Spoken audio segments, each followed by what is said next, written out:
अभिलाषा Hindi academy में सभी विद्यार्थियों का एक बार फिर से हार्दिक अभिवादन। हम देख रहे थे संपूर्ण हिंदी व्याकरण। इसके अंतर्गत आज की हमारी कक्षा कारक पर होगी। इससे पहले जितने भी प्रश्न पत्र करवाए गए हैं, जितनी भी कक्षाएं करवाई गई हैं हिंदी व्याकरण पर, उन सब की प्लेलिस्ट बनी हुई है मेरे चैनल पर संपूर्ण हिंदी व्याकरण के नाम से। तथा इसके पहले भी हिंदी गद्य की विविध विधाओं पर भी कक्षाएं हो चुकी हैं।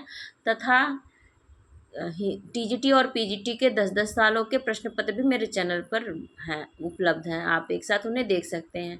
तो चलिए बिना देर किए शुरू करते हैं आज की कक्षा।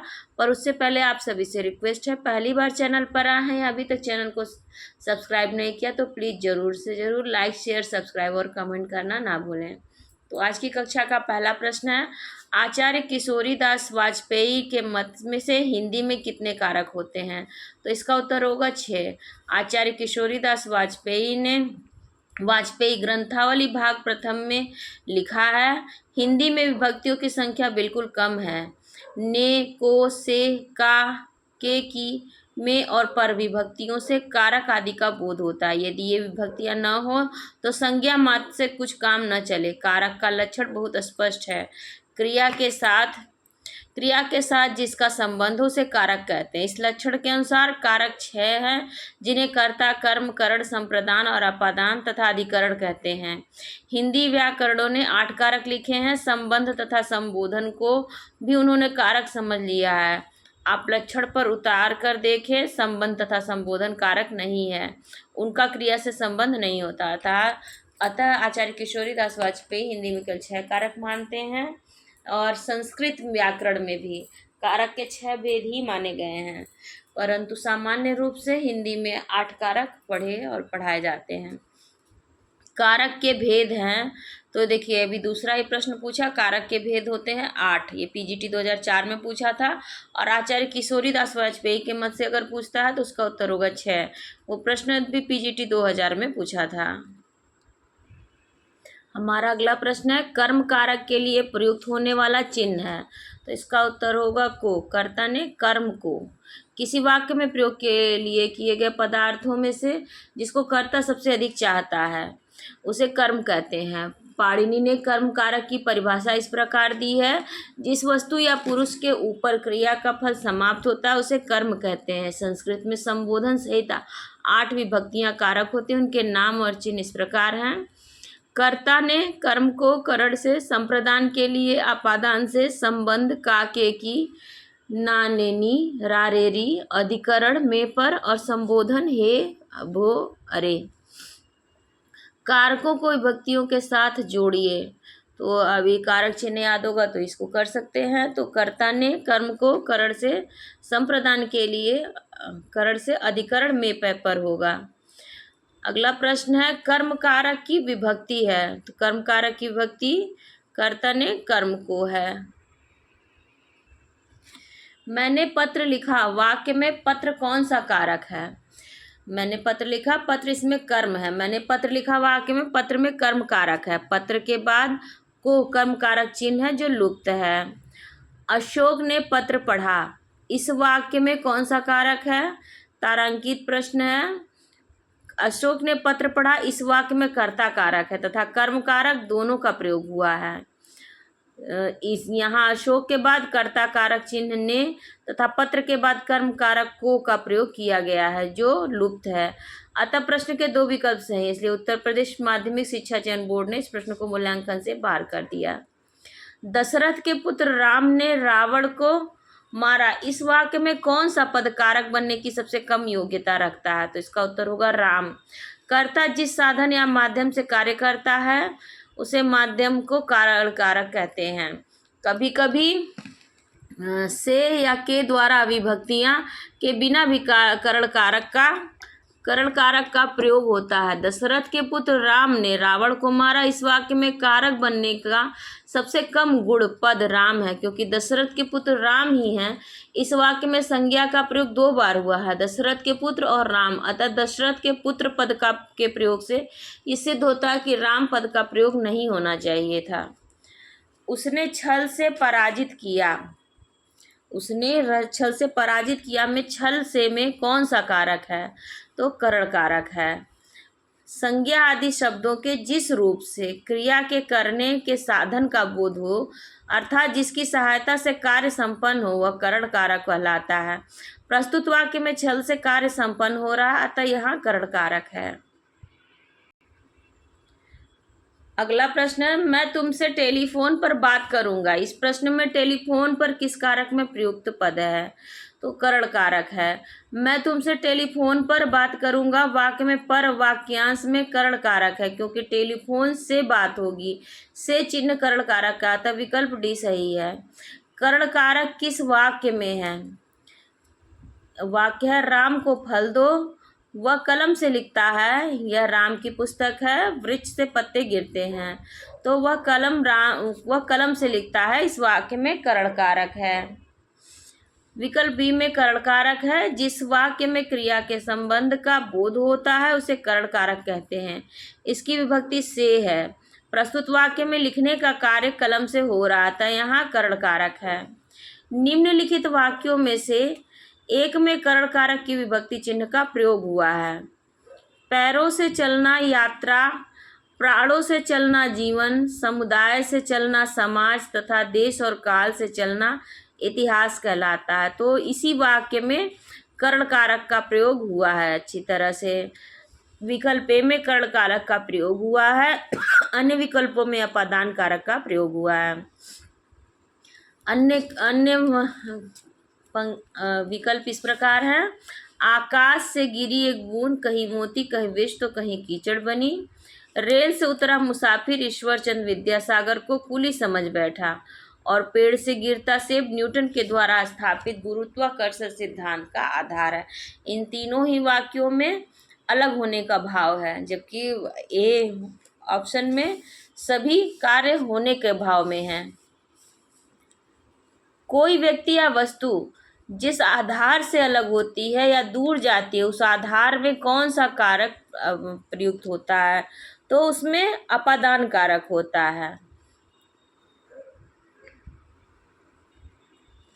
अपादान कारक में व्यक्ति या वस्तु अपने आधार से दूर या अलग होते दिखाई देते हैं, जबकि करण कारक में व्यक्ति का वस्तु से जुड़ाव बना रहता है। जैसे पेड़ से फल गिरा, छत से उतरी लता, घर से लौटा लड़का अपादान कारक है। इस समय में कुल्हाड़ी से वृक्ष काटना, बड़े लोगों की संगति में बुद्धि सुधारना और अपनी मेहनत से भोजन मिलना, ये सब करण कारक के उदाहरण हैं।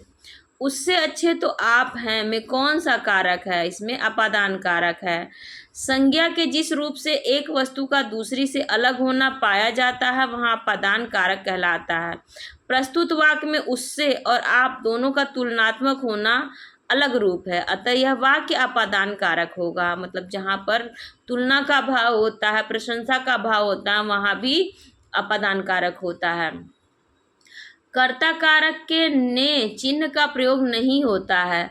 भूतकाल में, वर्तमान काल में, भविष्यत काल में या उपर्युक्त में से एक से अधिक या उपर्युक्त में से कोई नहीं। तो इसका उत्तर होगा उपर्युक्त में से एक से अधिक में। कर्ता कारक के ने चिन्ह पर सर का प्रयोग सकर्मक क्रियाओं में कर्ता के साथ भविष्यत काल में नहीं होता। अपूर्ण भूतकाल में भी ने का प्रयोग नहीं होता है, अर्थात इसका उत्तर होगा एक से अधिक में। निम्नलिखित में से किसमें कर्ता कारक के ने चिन्ह का प्रयोग होता है? तो इसका उत्तर होगा एक से अधिक में, अर्थात ऑप्शन दिया सामान्य भूत, आसन्न भूत, अपूर्ण भूत। कर्ता कारक के ने चिन्ह का प्रयोग सामान्य भूतकाल में, पूर्ण भूतकाल में, हेतु हेतु मदभूत, आसन्न भूत में होता है, जबकि अपूर्ण भूत में ने का प्रयोग नहीं होता है। निम्नलिखित वाक्यों में से अपादान परसर्ग से युक्त वाक्य है। हम कान से सुनते हैं, मोहन से उठा नहीं जाता। राम ने अपने पुत्र से नाता तोड़ लिया, रावण राम के बाण से मारा गया। इसका उत्तर होगा सी, राम ने अपने पुत्र से नाता तोड़ लिया। प्रस्तुत वाक्य में राम का पुत्र से अलग होने का अर्थ प्रकट करता था। इस वाक्य में अपादान परसर्ग है। विकल्प ए और डी में कर्ण परसर्ग है। पेड़ से पत्ते गिरते हैं में कारक है अपादान कारक। जब संज्ञा के जिस रूप से अलगाव की स्थिति होती है तो अपादान कारक होता है। पेड़ से पत्ते का गिरना अलगाव की स्थिति प्रदर्शित करता है, अतः यह पंचमी विभक्ति का अपादान कारक है। अपादान कारक किस वाक्य में है? तो वृक्ष से पत्ते गिरते हैं, इसी वाक्य में अपादान कारक है। वह घर से बाहर गया, इस वाक्य में अपादान कारक है। प्रस्तुत वाक्य में बाहर गया घर से अलग होने का प्रतीक है, तो इस अर्थ में यहाँ अपादान कारक है। रामू घर से निकला, इस वाक्य में घर से में कौन सा कारक है? तो इसमें भी अपादान कारक है। रामू घर से निकला, इस वाक्य में घर से में अपादान कारक है, क्योंकि घर से अलग होने की विशेषता बता रहा है। एक वाक्य में अपादान कारक का प्रयोग हुआ है, इसमें हाथी ने तीर से बाघ मारा और हाथी के द्वारा पेड़ ढाहा गया। सत्संग से बुद्धि सुधरती है और लड़का बाजार से लौटा। इन सभी वाक्यों में लड़का बाजार से लौटा वाक्य में अपादान कारक है। अपादान कारक का प्रयोग किया गया है। वस्तुतः जिस संज्ञा रूप से किसी वस्तु के अलग होने का भाव प्रकट हो वहाँ अपादान होता है। मेरे घर से आपका घर 5 किमी दूर है, इस वाक्य में घर से में कौन सा कारक है? तो इसमें अपादान कारक है। संज्ञा के जिस रूप से अलगाव का बोध हो वहाँ अपादान कारक होता है। इस विभक्ति चिन्ह से है। मेरे घर से आपका घर 5 किमी दूर है, में एक घर के दूसरे घर की दूरी अलगाव की स्थिति है। अलग होने के बोध का कारण, अलग होने के बोध का कारक है, अपादान कारक है। वह कार मेरी है, इस वाक्य में कौन सा कारक है? इसमें संबंध कारक है। संज्ञा अथवा सर्वनाम के जिस रूप से एक वस्तु का संबंध दूसरी वस्तु संज्ञा अथवा सर्वनाम से प्रकट हो उसे संबंध कारक कहते हैं। प्रस्तुत वाक्य में कार का संबंध मुझसे मेरी है, अतः यही यहाँ संबंध कारक है। रा किस विभक्ति का कारक चिन्ह है? तो रा इसमें से उपरोक्त में से कोई नहीं। रा, रे, री, का, के की इत्यादि संबंध कारक के विभक्ति चिन्ह या प्रसर्ग चिन्ह है। कर्म कारक का परसर्ग चिन्ह है को, करण कारक का परसर्ग चिन्ह से तथा अपादान कारक का परसर्ग चिन्ह भी से है, लेकिन दोनों में अंतर है। साधन भूत का जुड़ाव होने पर करण कारक तथा अलगाव होने पर अपादान कारक होता है। क्रिया का आधार सूचित करने वाला कारक है अधिकरण कारक। क्रिया का आधार सूचित करने वाला कारक अधिकरण कारक कहलाता है। इसकी विभक्ति के रूप में पर तथा में का प्रयोग किया जाता है। तोता डाल पर बैठा है, इस वाक्य में कौन सा कारक है? इसमें अधिकरण कारक है। संज्ञा के जिस रूप से क्रिया के आधार का बोध होता है उसे अधिकरण कारक कहते हैं, अतः वस्तुतः प्रस्तुत वाक्य में अधिकरण कारक का प्रयोग हुआ है। निम्नलिखित में से किसमें संप्रदान कारक के चिन्ह का प्रयोग हुआ है? तो उसने लड़के को मिठाइयाँ दी, इसमें संप्रदान कारक है। उसने लड़के को मिठाइयाँ दी वाक्य में संप्रदान कारक का उदाहरण है। वस्तुतः जिस वस्तु में कुछ दिए जाने का कुछ किए जाने का बोध हो वहाँ संप्रदान कारक होता है। निम्नलिखित में से किसमें संबंध कारक के चिन्ह का प्रयोग हुआ है? तो चांदी की थाली में संबंध कारक का प्रयोग हुआ है।